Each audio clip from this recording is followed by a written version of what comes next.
Academica Media. Welcome to Teach the Way They Learn, expert insight on educating all students. And now your host, Liliana Salazar. Welcome to all our listeners to Teach the Way They Learn by Academica Media. My name is Liliana Salazar, and I'm so happy to be the host of this amazing podcast. The mission of this podcast is to discuss teaching strategies and how they can be the most effective in reaching all groups of students. This podcast will challenge you to put aside tradition and comfort levels and encourage you to embrace different techniques that might be more beneficial for all students. There will be times where it will only be me, and there will be times when I will have phenomenal participants to share their experiences in improving academic outcomes for all students. And today is that day. If any of you were able to hear last month's podcast, it was all about Chat GPT and artificial intelligence, what it is and why it matters. And I had the most phenomenal guest who I always call my brother from another mother, Dr. David Calvo, present to us all about Chat GPT. I'm going to briefly talk about Dr. Calvo. Dr. David Calvo is a student-focused educator who has served the needs of diverse student populations for over 2 decades. Going on 3 soon, David. Yes. David earned his doctorate in global executive from the University of Southern California. Entering public education as a teacher's assistant, he has been the principal to 4 school campuses, from pre-K to adult education, from public to charter to private, from brick and mortar to hybrid and virtual, from domestic to overseas. His work has spanned across multiple school districts, including half of the top 10 largest in the country, state and federal agencies, and ministries of education abroad. He is currently the Director of Family and Community Engagement at the California Association of Bilingual Education, CABE. David, thank you so very much for coming back on the podcast. I'll give you a few minutes so that you can welcome all of our participants. Lily, thank you so much for the warm welcome and those kind words. Yes, I've been in education quite a bit of time. I've had the fortune of working across different districts and states and doing some work overseas as well. So I'm very happy to be here again and share with your audience about the wonderful things that they can do with ChatGPT. Absolutely. And so for those that were not able to listen to last month's podcast, please make sure you do, because we really, you guys know I love to unpack things, and we really unpacked what Chat GPT is. So exactly what Chat GPT is, why it's important, what does it mean for the world. We talked a little bit about the singularity and Elon Musk's quote on how singularity and Chat GPT or AI have to do. We talked about what's being done here in the United States, where it's available, the censorship of it in this country. And then we also talked about the potential for academic for it being academic tool displacement, for student service displacement. We talked about the work that the World Economic Forum is doing when it comes to artificial intelligence, how artificial intelligence is going to be impacting the workplace in the very current future. And I know current future really doesn't have to make sense, but literally in the very current future, and how it's going to overall impact ChatGPT is going to impact our society and different ways that's being used. And what I wanted to do this time around, David, is just focus on how educators can use ChatGPT.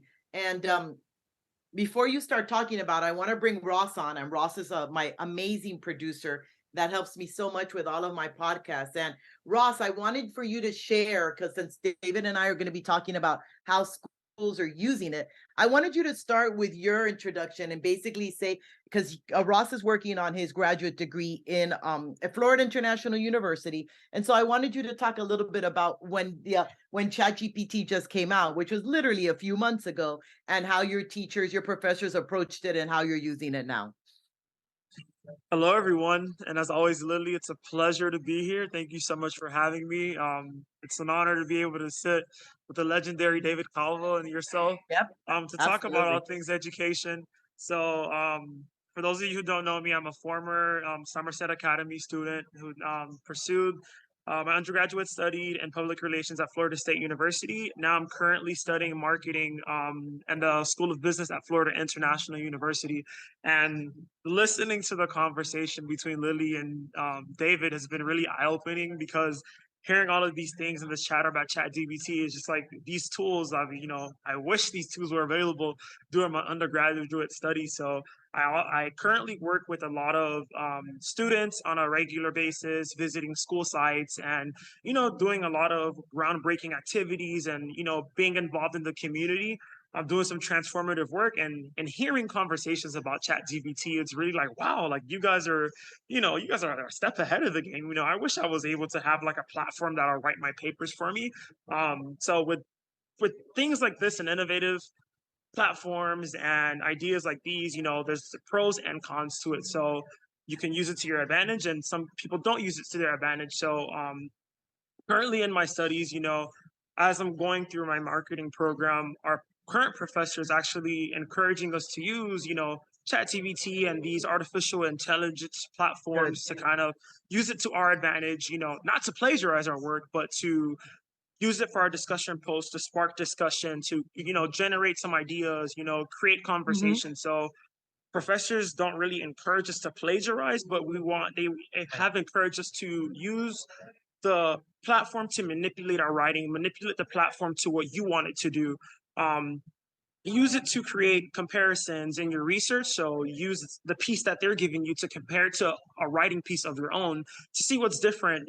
Use its technicalities, analyze the data, analyze the information to ultimately make a compelling piece. So as all artificial intelligence makes its way in today's society, it's going to continue to make a huge impact on education. So I honestly don't encourage the teachers to not tell their students, don't use AI, don't use ChatGPT. I would say, encourage the students, because the more you tell them not to, I've seen it, day after day, they're going to use it regardless whether they like it or not.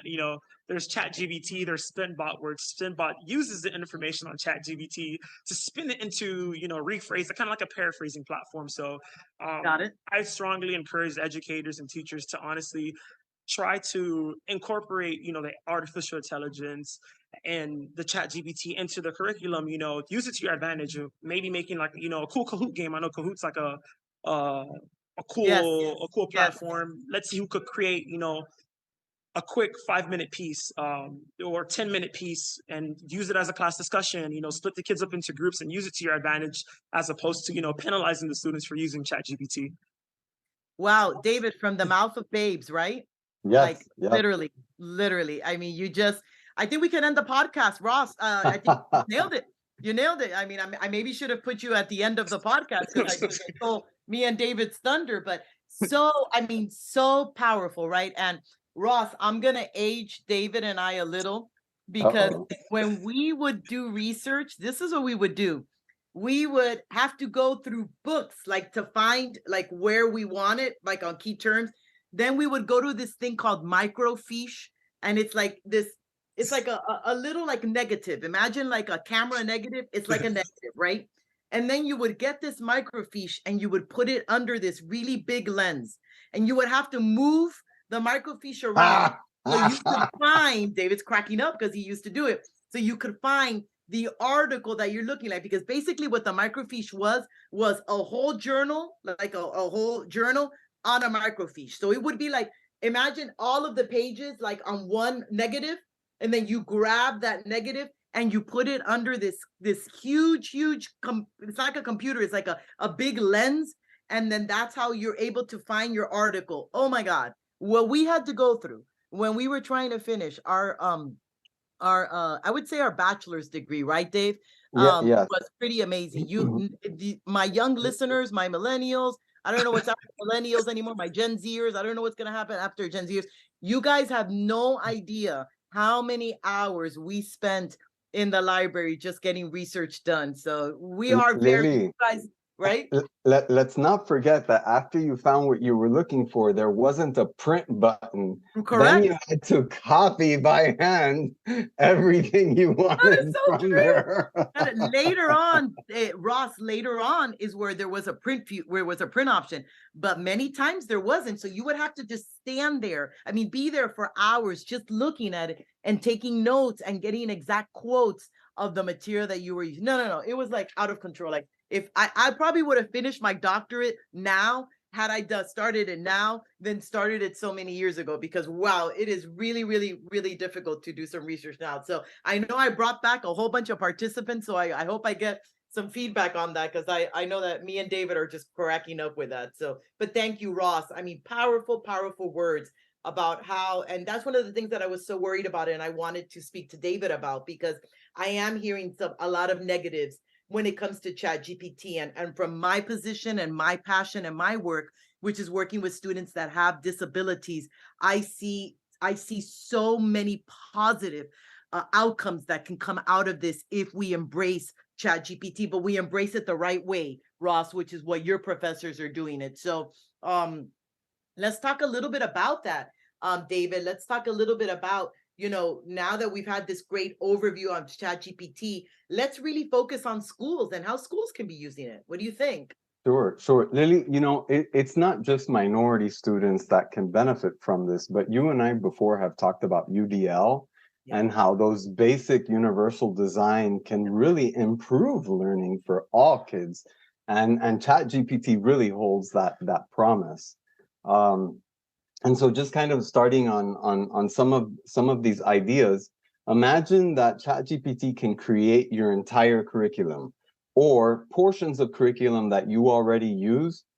It might well be in there, and you can rewrite or tailor sections or outcomes or pieces that you want to use, but with culturally relevant context. So like rewrite to include the Latino experience, or be mindful, or add this, or so there's just all kinds of opportunities here to really be culturally relevant and meet the needs of our kids from that context. And we know that the research is very clear when it comes to cultural relevance, that when we hit that, I almost say like button for that child, that certainly activates activates engagement, activates prior knowledge, makes them feel a part of the classroom that they're in. So all of that is going to help increase their learning and their learning outcomes, right? Yes. And so when we talk about lesson plans, we write our lesson plans to be aligned with standards. All of the standards are in Chat GPT. Right. All we have to do is say, I would like a lesson plan to be aligned to this particular standard. If you want to make it to a specific age, you want to Lexile it. So these are all inputs that you tell Chat GPT if you would like a specific instructional practice. So let's say there are strategies that are known to be effective with a specific type of standard. Well, rather than you having to guess that as the educator, let's use what research shows, high yield practices. Right. And so important, especially again, going back to students with disabilities, where, we really need to be specially designing instruction for them. You can, because I've done it, you can ask Chat GPT, how do I get this done? And it will actually tell me how to specially design that instruction. So, I mean, so many times we're at IEP meetings and we just can't think of goals for the students. We just don't know what to do with the students. Again, it's just another mind to like bounce ideas off of, so we can think greater and broader with a student and be able really to meet their needs. Lily, but this other mind that we're unpacking with is the conglomeration of millions of minds, and I think that's the beauty of it. The mind. I almost think I know that in the first one, in the first episode, I mentioned that this is all becoming very Star Trek-y, and for those Trekkies that are here, I think of the Borg when I think of Chat GPT and artificial intelligence, right? Because they get everyone's everyone's consciousness, and they put it in their board, right? And that's how they think. That's how they and that's how I think about it. That it's everyone's experiences, everyone's thoughts, everyone's knowledge and skill set in one place, and then we're asking that Borg, to say the least, if you follow Star Trek, to give us information on it. So powerful. Resistance is futile. Right? Resistance, guys. And I think that Ross's teachers finally got it. I think that Ross's teachers are thinking, hey, resistance is futile. Let's just get them to use it, but let's teach them how to use it the right way, right? I love it. Resistance is futile. It's so great. Yeah. So going back to lesson plans, sometimes when we want to provide examples to kids, the teacher book only provides 1 or 2 examples, or maybe like you can only think of 1 or 2 examples, and you're like, oh, I wish there was another example that I could provide so that kids could get it. Well, you can provide Chat GPT to provide multiple examples, and not just examples, but what are non-examples. So when you're teaching a concept, it is this, and it is also not this. Right. And as a teacher, when I would work on lesson plans and trying to come up with these concepts, I would spend so much time trying to come up with stuff that I thought the kids would really be able to understand and identify with. And now you don't have to do all that. ChatGPT will just give it to you in an instant. When designing your lessons, like your presentation deck, it can give you the entire outline, the content. It just really has a lot of versatility in the instructional design process. And just thinking over and over again how now I'm capturing every single learner in my classroom, where so many times I just have to sit in front of a lesson plan and just try to think, how am I going to make sure Ross gets it? How am I going to make sure David gets it? How am I going to make sure Lily gets it? Because I know they each come with their challenges to my classroom, right? And actually it's giving you that information to do so. I know I asked them a few days ago, I asked ChatGPT to create a lesson for me, but using the 8 components of explicit instruction, right? Because I'm all about explicit instruction. It's systematic, it works. I go all over the United States with the Academica schools, doing PD on explicit instruction. And how amazing that it actually gave me the 8 components and examples of how to do it based on the topic that I asked for it to do. So just phenomenal. I mean, lesson planning should no longer be a chore. To me, when I use ChatGPT, it's almost fun, right? Because you're like, oh my God, I never thought of that. Right? It's very engaging because I never thought of using that. And especially when you ask specifically for the non-examples and the examples, and you really get specific, how can I scaffold this as well? It gives me ways on how I can scaffold it. Really phenomenal, really phenomenal. Lily, and I'm going to add just a little bit more. Like if we're covering literacy or a piece of text, you can copy that piece of text into Chat GPT and you can change its lexile. So if we need to make it more accessible to our English learners, or if we need to make it more accessible to our students that might have cognitive processing issues to contend with, I mean, like this one text that before would be an incredible burden for a teacher to have to change lexile, like that same text, you tell ChatGPT, make this in 3rd grade language, or make this academic, and within an instant, you got a new text, and so you can really customize. And imagine that type of customization in secondary, where we have so many students that are in 6th, 7th, 8th, 9th, 10th, but reading at a 3rd grade reading level, right? And how embarrassing that is for them, because they're looking at the social impact, right? And they're realizing, oh my God, I can't read. And so you could present the grade level material to them, because we never want to lower standards, we never want to lower expectations, we always want to accelerate, right? So you can absolutely present them the grade level material, but then present them that same material at the level of comprehension, or that ZPD, that zone of development for them, right? Of proximal development, so that we can start scaffolding and getting them to that level of comprehension, that level of fluency, and that level of just basic reading, so they can get to that grade level. Really, really powerful. Very, very, I mean, I listeners, I know you hear it in our voices, but I just can't stress enough how amazing Chat GPT is for all educators.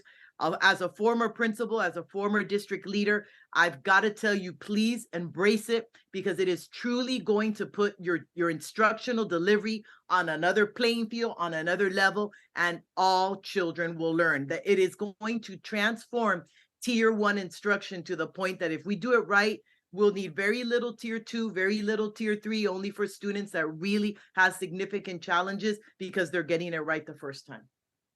Lily, so let's talk about assignments. Right. Sometimes when we have assignments, we want to have a very specific answer, and we need to reverse engineer that answer that we're looking for. And sometimes that can be really difficult, you know, particularly if there's a story involved or a problem to solve.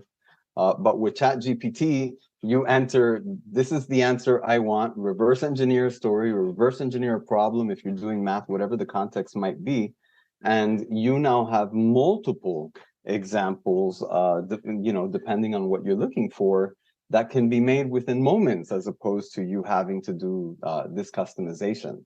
Right, right. I agree. And let's talk a little bit about how it can also be used just for overall reading, you know, and thinking about the reading, the vocabulary, you know, the comprehension, the stories, because we know that reading is the foundation for everything, right?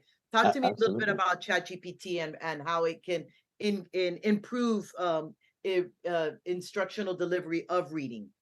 Well, this is just so multifaceted. Right. We were talking about secondary a short while ago. In the high school level, if we're reading novels or other lengthy forms of literature with children, you can create cliff notes, or maybe cliff notes is not politically correct, the right word to say, but summaries of the chapters, and other tools that make the text more accessible to students. But with vocabulary, let's say that we're practicing certain vocabulary words, and you might have 20 vocabulary words that given week, and your text has those in one story, but now you want to put it in another story. You just enter those vocabulary words and you say, give me 5 stories that have these vocabulary words, and you can add comprehension questions to them.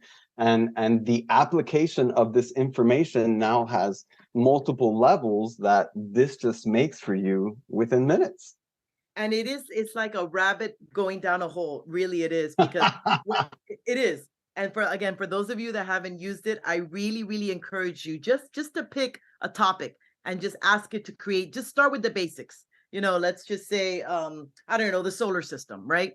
And then just pick a topic and how, and ask it to create a lesson plan for you. And you can even say, using the explicit instruction, just start with that. But I'm going to tell you that you're very quickly going to start digging and digging and digging and digging, because it just gives you so much information that, you know, that you're just going to fall in love with it. If you haven't used it yet, I really encourage you.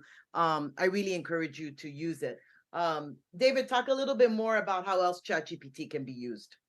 Sure. So in the instructional setting, you can create flashcards. And again, going back to those vocabulary terms, if you're going to create stories, if you're going to create different concepts, so you have all of these flashcards. And if you're doing different kinds of practicing, where you have the Freire model, where you have like an image and what it is or what it's not, and the definition, and all of these are readily accessible, and kids can use, presuming your district has access to this, Chat GPT to come up with some of these things.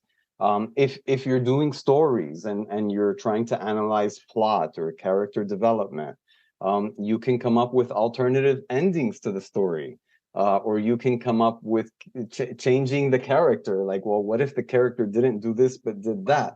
How would that impact the story? Yeah. And what we can, and this is using Chat GPT with kids, we can ask the kids, well, you forecast. And what do you think Chat GPT is going to say if this character, instead of doing this, was like this? And this allows kids to use their critical thinking skills to try to dictate. Tapping into those higher order thinking skills, which is where we always need to be, right, David? Absolutely correct. Yeah. For developing rubrics, I mean, we want kids to see that grades aren't arbitrarily assigned, that there are rubrics to assignments and how they did things. But gosh, creating rubrics can be really tedious. So hard. and make it specific to an assignment. Like you make it for one assignment, and then you try to apply it to the other assignment. It's like, oh, the outcomes are different there. It's too hard. Well, now you can create rubrics super easy and even differentiate the rubrics for your learners with special needs. And that rubric thing, I've used it for ChatGPT because again, I teach several I work part-time for several colleges and universities. And you know, when you create an assignment, you have to create a rubric because many of the courses we're doing online, and the student needs to know, okay, what am I being graded on? So that is a great, ChatGPT has significantly made my life much easier with creating rubrics for my college students. But certainly I think that overall, I don't think that we use rubrics enough, and there's a lot of power behind rubrics. And it's very important that I think if we have a tool that will help us create them, that we'll use them more, you know? Right. You know, Lily, ChatGPT can also be used to analyze and give feedback. There, you can copy portions of text, enter it into ChatGPT, and ask ChatGPT to analyze it and to give you its determination of you know, and you specify how you want it to be analyzed. So earlier you had mentioned using it for IEPs. You can enter. I wouldn't enter student unique information, but if you wanted to enter composition or specific, not specific, but if generalized information about how to do something, ChatGPT can inform IEP goals. ChatGPT can inform lots of processes, particularly within the multi-tiered systems of support as well.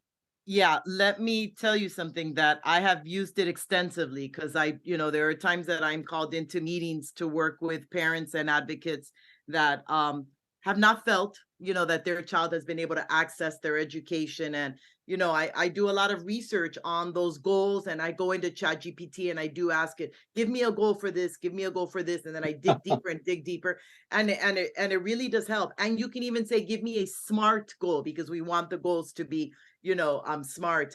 Yes. I mean, just it can also help give you an outline for present levels of performance, because then you have an idea of what that present level of performance looks like, and then you can plug in that student information. So I agree. It's absolutely, sometimes in the special ed world, IEPs are looked at like very tiresome, very burdensome. Why am I doing this? But there is beauty behind an IEP. And I think now that we have a tool that can help us create them, I think it's really going to make IEPs very reflective of what the student actually needs, so he can access his free and appropriate public education, you know? Lily, and the accommodations and modifications that are embedded into the IEP. Before, it would be so difficult to implement this, and now it's so easy. How many, I mean, I can just show you the bookshelves I have of books on IEP goals, accommodations, modifications, like books and books, because that's, you know, before the internet, that's basically how we would get them. I mean, I used to handwrite IEPs, David. I know you remember that as well. Like, handwrite, yes, guys, we used to handwrite IEPs. I have to find that microfiche a tool, I mean equipment, and show it to Ross later, because I'm going to blow Ross away when I show it to him.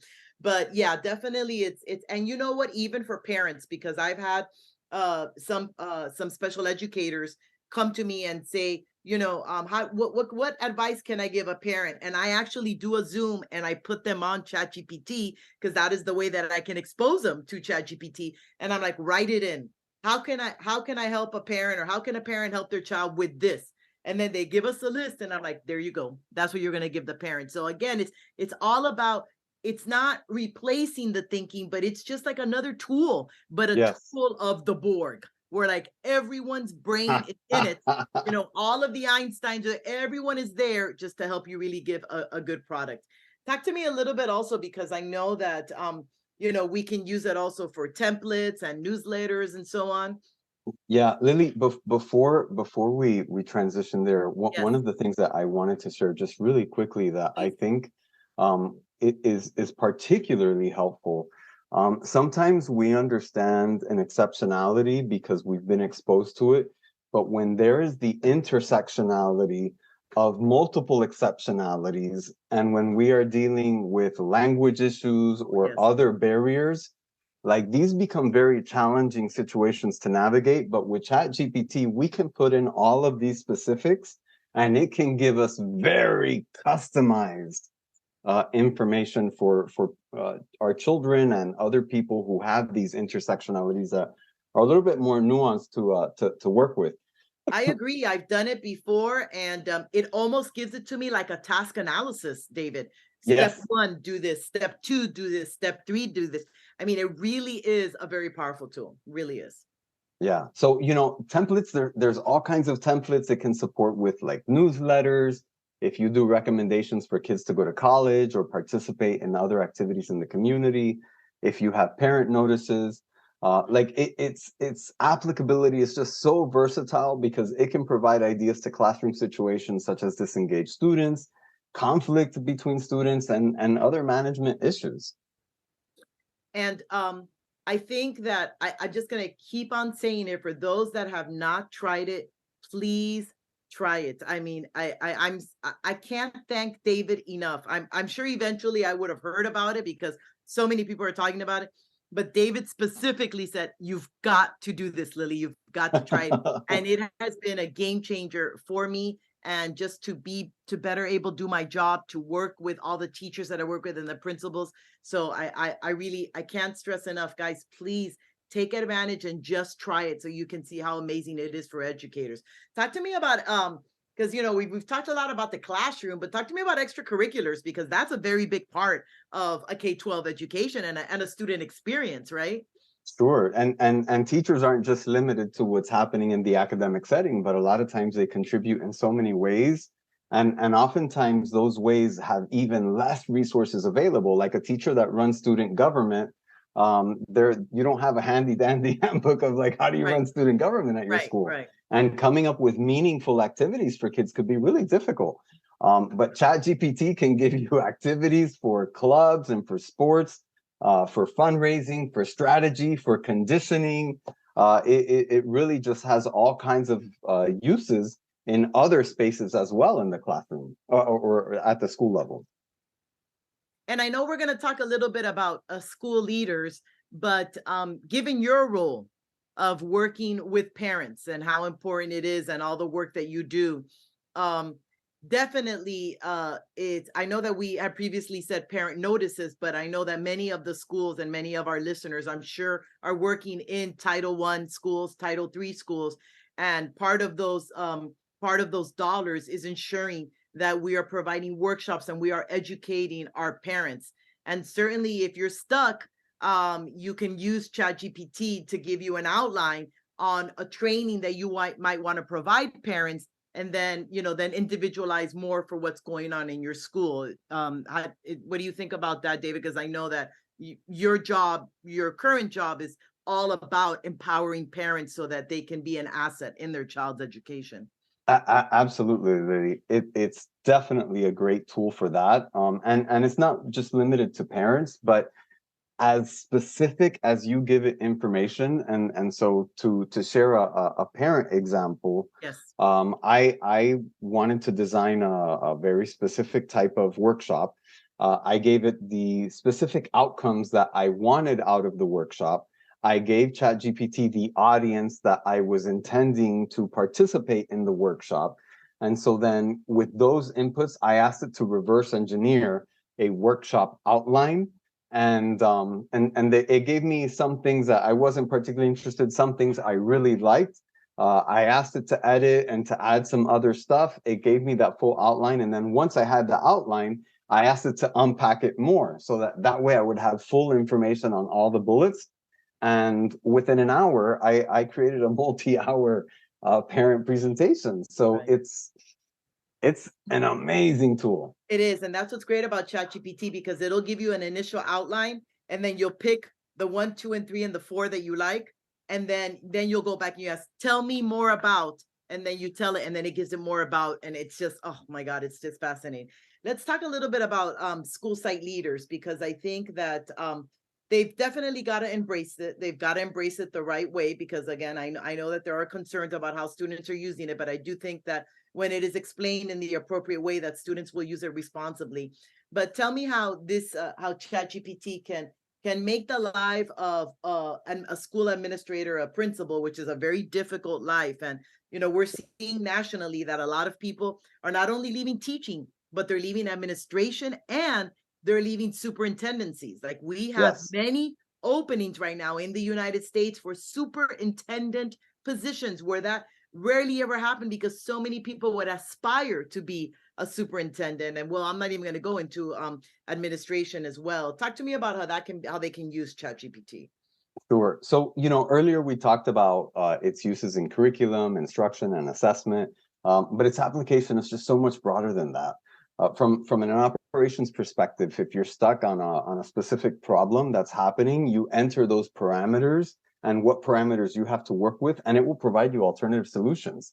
In risk management, in human resources, there are times where things that I'm not clear about, or I've seen where in an organization, employees have conflict, and a manager has entered, I've had this conflict between the employees. The issue seems to stem about this, like, what are possible solutions? From a technology and marketing perspective, strategic planning, fundraising. I mean, its application is just so broad. Anything that you want to develop from a policy perspective, or from just a future orientation perspective, it has benefit. And if something isn't working the way you want it to work, enter in that information and it will give you alternatives. So it's just a great thinking partner. It sure is. And it's the Borg thinking partner. So we have to keep on reminding ourselves that, right? That it is just a huge collective, right? And any other tips that you would recommend, Dave? Sure. So, when you ask ChatGPT information, always ask it what is not included in the answer above and why not. There have been times where it gives me an answer, and when I ask it about why it didn't include certain information, like, those pieces of information were relative to me and important. So think of ChatGPT as an interactive process, and you really need to ask it questions. But it's almost like challenges, like when you're having a Yes. conversation, like Yes. you and I are constantly having conversations, like, and he challenges me more than I challenge him. Trust me, he's much smarter than I am. But challenging it, right? Challenging Yes. it, let it give you those answers so that you walk away with the total picture, the entire picture of what exactly is happening with this subject, content, whatever the case may be, right? Yes, but similarly, you have to be a knowledgeable consumer of information. Correct.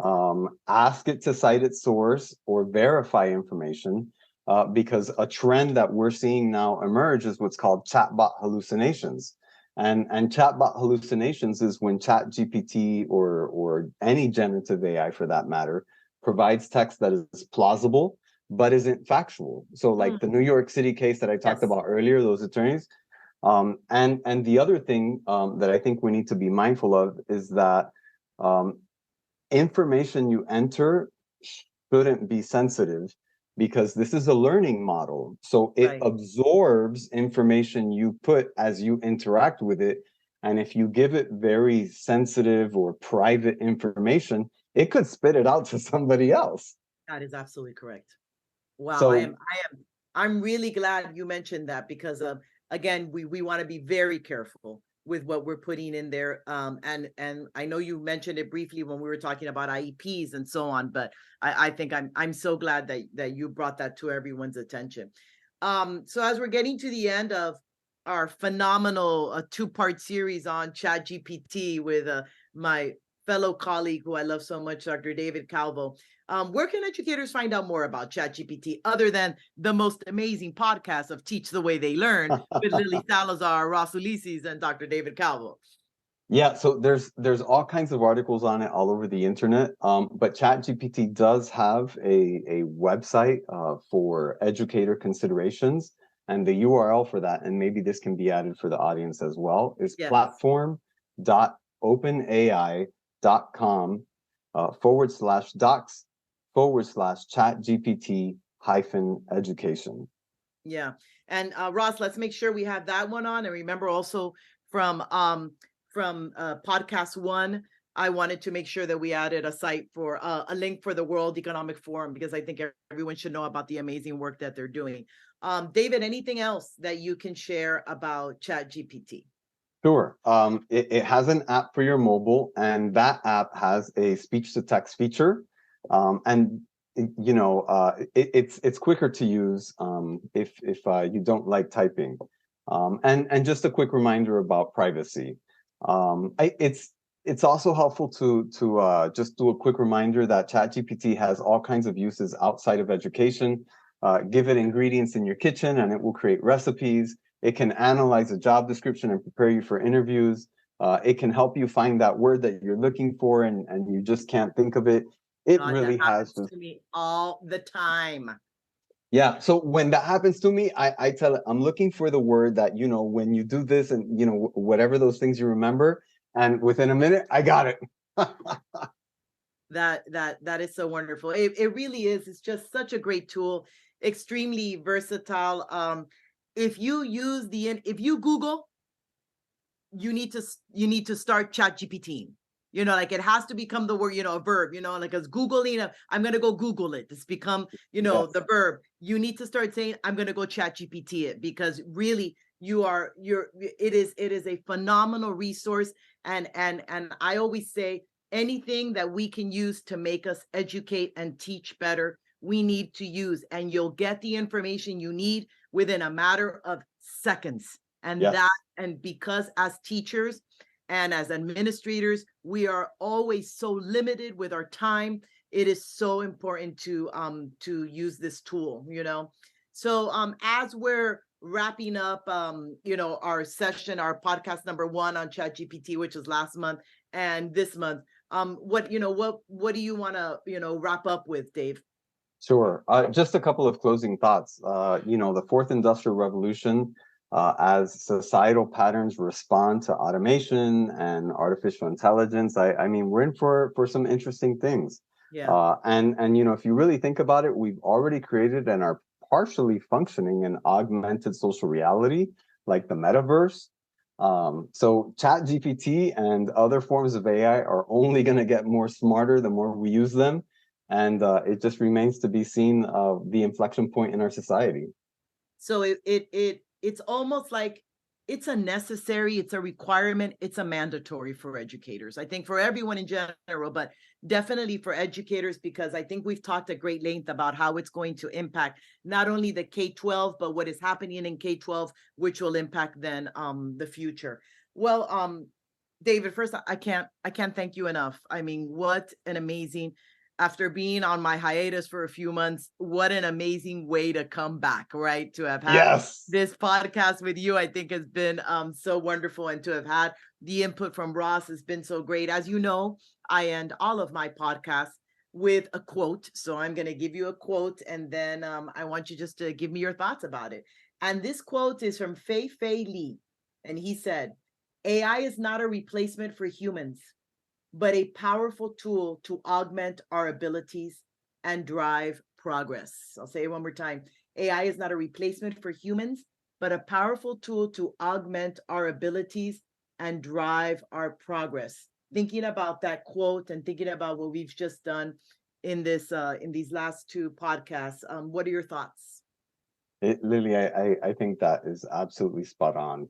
The human touch, the human connection, the love that we can exhibit toward each other and create wonderful spaces. I don't think machines will be able to do that. Right. So we will still need each other for support. My dissertation was on social connections, so I'm all about social connections. But I certainly think that the power that we will be able to unleash behind access to artificial intelligence will just catapult humanity and society forward in ways that we can't even think about yet. Right. 100. Star Trek. We're getting there, Dave. We're getting there. We're soon all going to be wearing our Trekkie uniforms, and it's not going to be at the convention centers or on Halloween, right? We're actually going to be able to wear them on our daily lives. Well, as always, thank you so much, Dr. David Calvo, for coming on. And I look forward to bringing you back so we can talk a little bit more about the other artificial intelligences that are just starting to come out. that we talked about in especially that Copilot. Copilot sounds amazing. So I Yeah. want to bring you back so we can talk a little bit about Copilot. Ross, anything that we want our listeners to know? They can find us on all of our social media platforms. They can check out our new and improved website. Visit us at Academica, select the podcast tab. You can follow us on. I updated my LinkedIn profile, so you can also check us out. Check more about the platform. Check more about the phenomenal work that we're doing in education. And then you can also chat with us. Feel free to message us on Twitter, on Instagram, and everywhere else. And feel free to tune in to the latest content, all Academica Media, and teach the way they learn.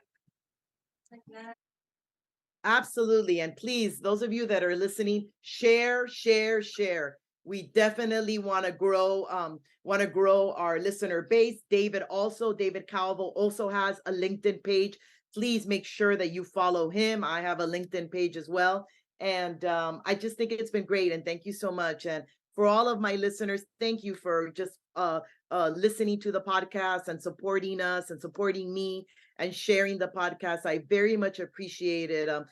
Doing the podcast, Teach the Way They Learn, is very near and dear to my heart. And sometimes so many other things get in the way, and I always have to come back and remember that this is very powerful, what we're doing and sharing this phenomenal information just so we can be better educators. So thank you for listening, but most importantly, thank you for sharing. And always remember, if a child can't learn the way we teach, maybe we should teach the way they learn. I'll see you next month. The next month is going to be a phenomenal podcast. I'm going to be speaking with the chair and the leader of Mothers Against Drunk Drivers here in Florida, and just talk about how we need to revisit that initiative and making sure that we are informing all of our students when it comes to the negatives and of substance abuse, and how we can help our students find the help that they need. So thank you very much. I love you all. Thank you, David Calvo. Do you want to say bye real quick?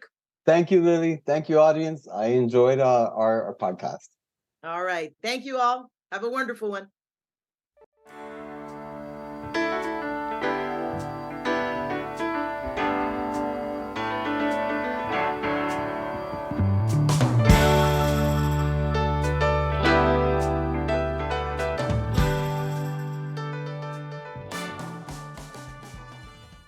The views expressed on the preceding program have been those of the hosts and guests and do not necessarily reflect the views of Academica, its clients, staff, affiliates, or advertisers.